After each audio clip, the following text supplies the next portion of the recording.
What is up, everybody? Today I'm going to be playing the Krematoa world in Donkey Kong Country 3. That is the Lost World, very challenging, fully armored, very tough.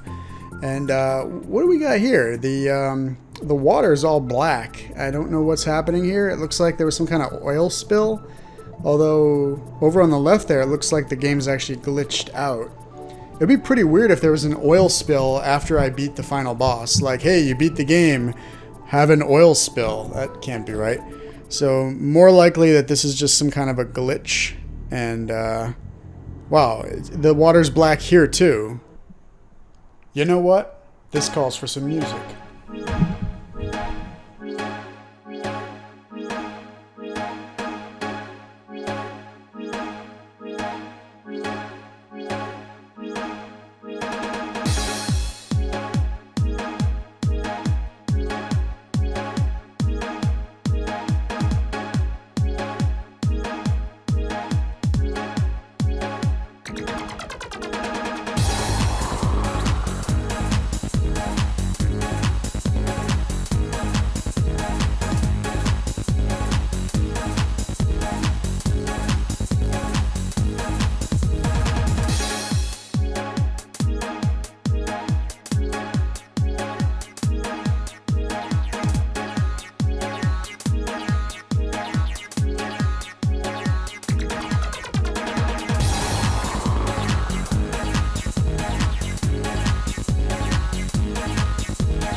Okay, well, that level took me about 70 tries to finally beat. Not even kidding, 70 tries. And as we can see, the water is now back to normal, so it was just a glitch. Yeah, just be happy that I didn't record all 70 tries, although I did, but just be happy that I didn't put all 70 tries in this video with all of my exasperated groaning as I struggled with that level. So I gave you the short version, the synopsis, if you will, complete with some pretty kick-ass music. And now it's time for the second level of the Lost World, which is significantly easier than the first, because every level is significantly easier than the one I just finished. But this one, another very gimmicky level. You use these barrels to shut off or to switch the metal barrels into TNT barrels and vice versa. TNT barrels can destroy wasps, metal barrels you can bounce off of. So it's kind of like a puzzle. The goal is to get as high as you can. Much like high school or something, I don't know. So in any case, as you can probably tell, as you can most likely surmise, I am recording this voiceover after the fact because this run at Krematoa was fraught with peril, fraught with death, and fraught with destruction. And for me to simply record normally would be doing the video a disservice because for the most part, I was just dying and not saying anything. So what we're doing here is we're showing my successful runs with a voiceover track that is added after the fact. However, it's worth noting that this, what we're watching right now, is actually my first run, I believe, at this level. Unlike the previous section, which was my 70th or 80th run at that level. This part is legit my first run at the level. See, right there, that checkpoint barrel? I did not know that that was going to be there. And it was a very pleasant surprise. After that, I believe I died, so now we have reset to skip the death. But yeah, man, that checkpoint was a sight for sore eyes, let me tell you. Sight for sore eyes. So right here, you want to keep them in steal mode so I can bounce. At least I think so. There we go. A lot of bouncing in this level. It's a fun level. I actually have no problem with this level at all. You know? Compared to the level before it, it's actually a lot of fun. It's gimmicky as hell, but it's fun. Man, this level has more bouncing than my house on Friday night. Okay, we're gonna just run back and forth, try to get a little bit of space on these guys. Suffice to say, they're kind of jackasses. You want to get as far away from them as you can. Kind of like your in-laws at Thanksgiving. Okay, I'm going to stop making jokes now. So what you do here is you get hit, probably, because this is ridiculous. Phew, I didn't get hit. I'm shocked. Okay. Oh, shoot. So you have to hit the barrel twice. There we go. So you hit the barrel once to get rid of the wasp, and then you hit again to get the steel barrels to reappear. Probably get hit by that red dude in the process, unfortunately. Good news is I think yes, we are. We are at the end of the level. So yeah, one final difficult obstacle, and there we go. So moving on very quickly. Here is Tyrant Twin Tussle. Also the name of the future book that will be written on the breakdown in communication between Kim Jong-un and Donald Trump.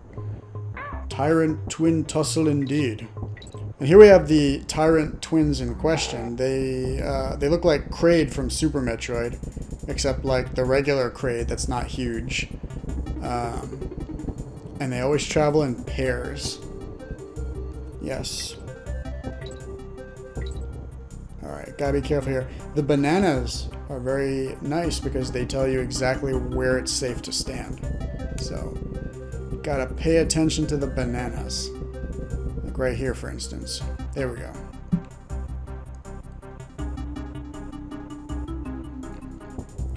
So, yeah, at this point, again, this is my first try at this level.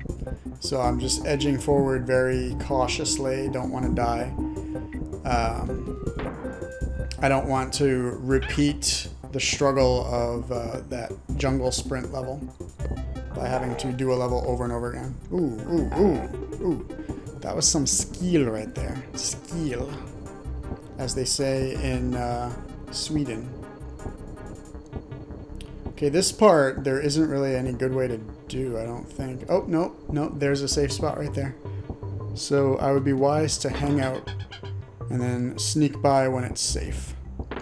Luckily, these levels are very liberal with the DK barrels, which is very, very good for me.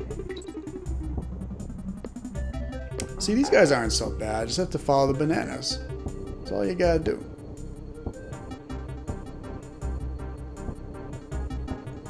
So yeah, right here, just kind of bide your time like Joe Biden. And as soon as it's safe, if it's ever safe, that's when you make your move. Although at this point, I'm failing to see a good way to do this. Yep, gonna get hit. There we go. Well, at least it's the final obstacle of the level. See, this level and the previous level, both not too difficult, but there's like an impossible obstacle at the end of the level that's almost guaranteed to hit you. So you have to get to the end of the level with both of your guys, or else you're gonna die. It's kind of cheap, actually.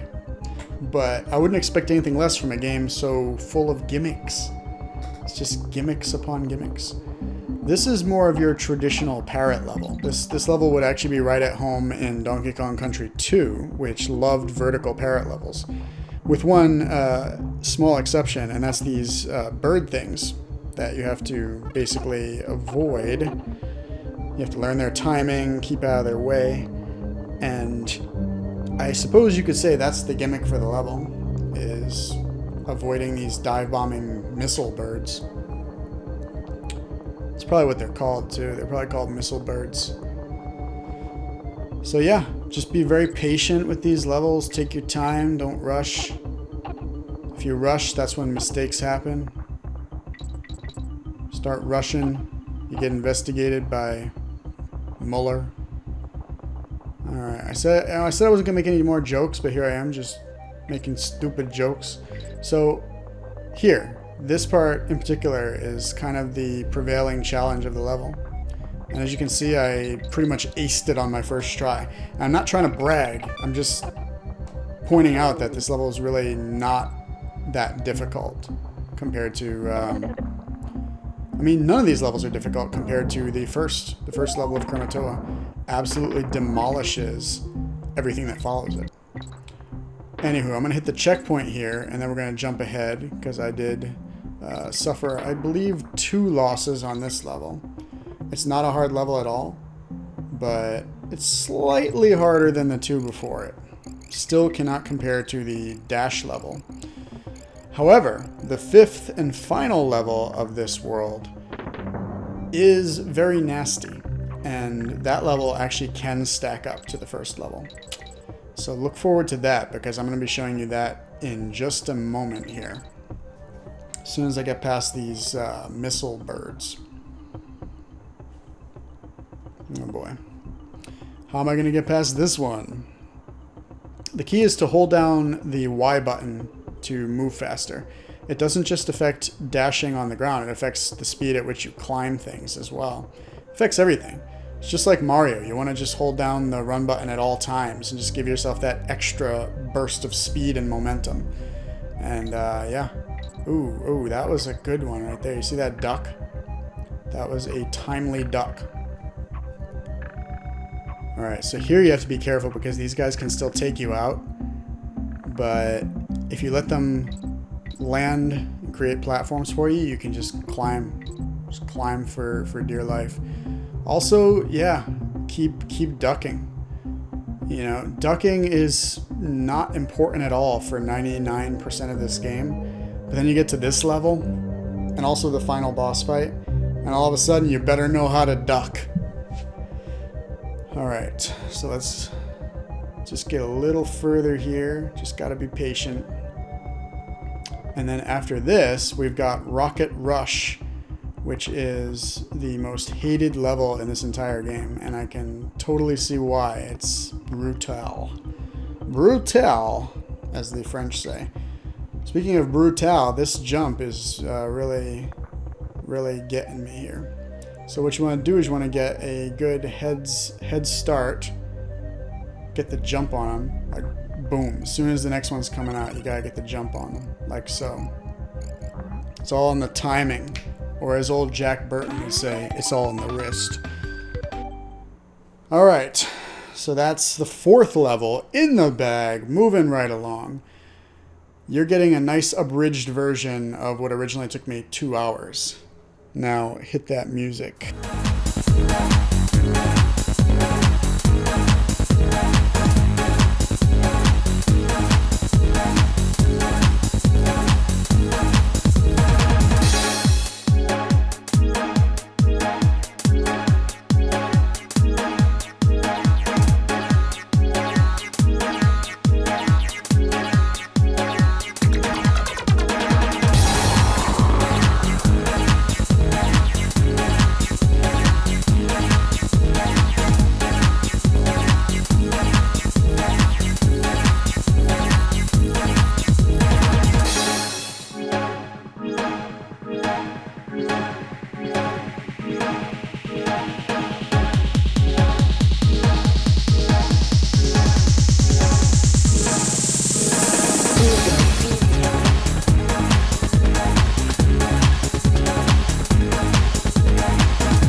Alright, so that's Rocket Rush, the hardest level in the game. It took me about probably in the neighborhood of 30 or 40 tries for that one.